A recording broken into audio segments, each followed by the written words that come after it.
Welcome to Bite at a Time Books, where we read you your favorite classics one bite at a time. My name is Bree Carlile, and I love to read, and wanted to share my passion with listeners like you. Be sure to follow the show on your favorite podcast platforms so you get all the new episodes. Or you can follow the show on YouTube, where we have playlists for all the stories. You can find us on all the social medias at Bite at a Time Books, or on our website, biteatatimebooks.com, where you can also sign up for our newsletter for more information on what we're reading and what's coming next for the podcasts. We're a part of the Bite at a Time Books Productions Network. If you'd also like to hear what inspired your favorite classic author to write their novels, and what was going on in the world at the time, check out the Bite at a Time Books Behind the Story podcast, Tuesdays, wherever you listen to podcasts. Today we'll be beginning The Adventures of Sherlock Holmes by Arthur Conan Doyle. A Scandal in Bohemia. 1. Bite 1. To Sherlock Holmes, she is always the woman. I have seldom heard him mention her under any other name. In his eyes, she eclipses and predominates the whole of her sex. It was not that he felt any emotion akin to love for Irene Adler. All emotions, and that one particularly, were abhorrent to his cold, precise, but admirably balanced mind. He was, I take it, the most perfect reasoning and observing machine that the world has seen. But as a lover, he would have placed himself in a false position. He never spoke of the softer passions, save with a jibe and a sneer. They were admirable things for the observer, excellent for drawing the veil from men's motives and actions. But for the trained reasoner to admit such intrusions into his own delicate and finely adjusted temperament was to introduce a distracting factor, which might throw a doubt upon all his mental results. Grit in a sensitive instrument, or a crack in one of his own high-power lenses would not be more disturbing than a strong emotion in a nature such as his. And yet, there was but one woman to him, and that woman was the late Irene Adler of dubious and questionable memory. I had seen little of Holmes lately. My marriage had drifted us away from each other. My own complete happiness and the home-centered interests which rise up around the man who first finds himself master of his own establishment were sufficient to absorb all my attention, while Holmes, who loathed every form of society with his whole Bohemian soul, remained in our lodgings in Baker Street, buried among his old books, and alternating from week to week between cocaine and ambition, the drowsiness of the drug and the fierce energy of his own keen nature. He was still, as ever, deeply attracted by the study of crime, and occupied his immense faculties and extraordinary powers of observation in following out those clues and clearing up those mysteries which had been abandoned as hopeless by the official police. From time to time, I heard some vague account of his doings, of his summons to Odessa in the case of the Trepoff murder, of his clearing up of the singular tragedy of the Atkinson brothers at Trincomalee, and finally, of the mission which he had accomplished so delicately and successfully for the reigning family of Holland. Beyond these signs of his activity, however, which I merely shared with all the readers of the daily press, I knew little of my former friend and companion. One night, it was on the 20th of March, 1888, I was returning from a journey to a patient, for I had now returned to civil practice, when my way led me through Baker Street. As I passed the well-remembered door, which must always be associated in my mind with my wooing and with the dark incidents of the study in scarlet, I was seized with a keen desire to see Holmes again, and to know how he was employing his extraordinary powers. His rooms were brilliantly lit, and even as I looked up, I saw his tall, spare figure pass twice in a dark silhouette against the blind. He was pacing the room swiftly, eagerly, with his head sunk upon his chest and his hands clasped behind him. To me, who knew his every mood and habit, his attitude and manner told their own story. He was at work again. He had risen out of his drug-created dreams and was hot upon the scent of some new problem. I rang the bell and was shown up to the chamber which had formerly been in part my own. His manner was not effusive. It seldom was. But he was glad, I think, to see me. With hardly a word spoken, but with a kindly eye, he waved me to an armchair, threw across his case of cigars, and indicated a spirit case and a gasogene in the corner. Then he stood before the fire and looked me over in his singular introspective fashion. "Wedlock suits you," he remarked. "I think, Watson, that you've put on 7.5 pounds since I saw you." "7?" I answered.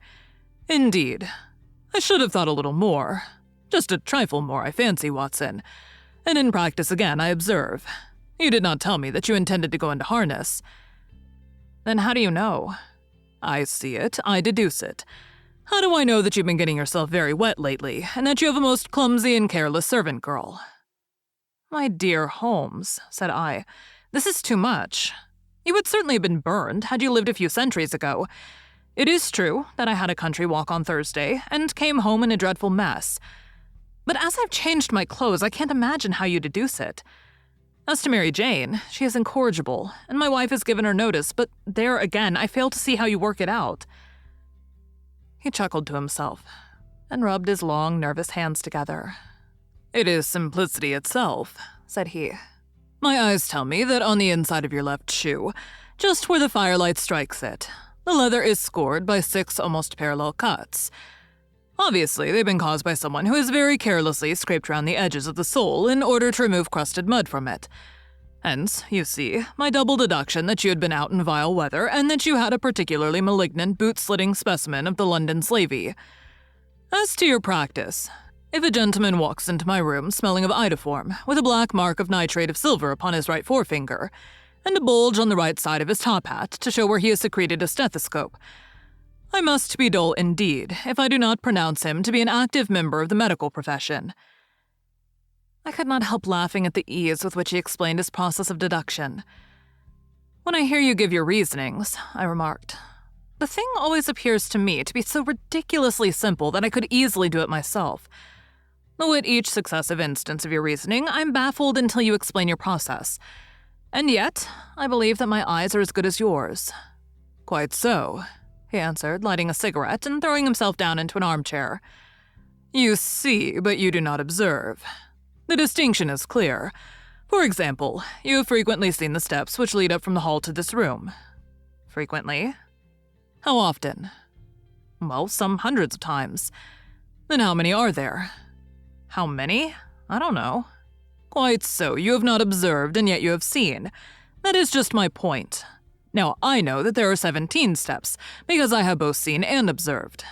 By the way, since you're interested in these little problems, and since you are good enough to chronicle 1 or 2 of my trifling experiences, you may be interested in this." He threw over a sheet of thick, pink-tinted notepaper which had been lying open upon the table. "It came by the last post," said he. "Read it aloud." The note was undated, and without either signature or address. "There will call upon you tonight at 7:45, it said. "A gentleman who desires to consult you upon a matter of the very deepest moment. Your recent services to one of the royal houses of Europe have shown that you are one who may safely be trusted with matters which are of an importance which can hardly be exaggerated. This account of you we have from all quarters received. Be in your chamber then at that hour, and do not take it amiss if your visitor wear a mask." "This is indeed a mystery," I remarked. "What do you imagine that it means?" "I have no data yet. It is a capital mistake to theorize before one has data. Insensibly, one begins to twist facts to suit theories, instead of theories to suit facts. But the note itself, what do you deduce from it?" I carefully examined the writing, and the paper upon which it was written. "The man who wrote it was presumably well-to-do," I remarked, endeavoring to imitate my companion's processes. "Such paper could not be bought under £0.50 a packet. It is peculiarly strong and stiff." "Peculiar. That is the very word," said Holmes. "It is not an English paper at all. Hold it up to the light." I did so, and saw a large E with a small g, a P, and a large G with a small T woven into the texture of the paper. "What do you make of that?" asked Holmes. "The name of the maker, no doubt. Or his monogram, rather." "Not at all. The G with the small t stands for Gesellschaft, which is the German for company. It is a customary contraction, like our co. P, of course, stands for papier. Now for the EG, let us glance at our Continental Gazetteer. He took down a heavy brown volume from his shelves. Iglo, Iglenitz. Here we are, Igria. It is in a German-speaking country, in Bohemia, not far from Carlsbad. Remarkable its being the scene of the death of Wallenstein, and for its numerous glass factories and paper mills. Ha ha, my boy, what do you make of that? His eyes sparkled, and he sent up a great blue triumphant cloud from his cigarette. Thank you for joining Bite at a Time Books today, while we read a bite of one of your favorite classics. Again, my name is Bree Carlile, and I hope you join us tomorrow for the next bite of the adventures of Sherlock Holmes. If you enjoyed our show, be sure to follow us so you get all the new episodes. We would also love for you to drop us a rating on your favorite podcast platform. You can catch us on all the social medias at Bite at a Time Books, or check out our website, biteatatimebooks.com, where you can sign up for our newsletter. Our show is part of the Bite at a Time Books Productions Network. If you would also like to hear about the authors who write the books we read on the show, check out the Bite at a Time Books Behind the Story podcast, wherever you listen to podcasts, or on biteatatimebooksbehindthestory.com.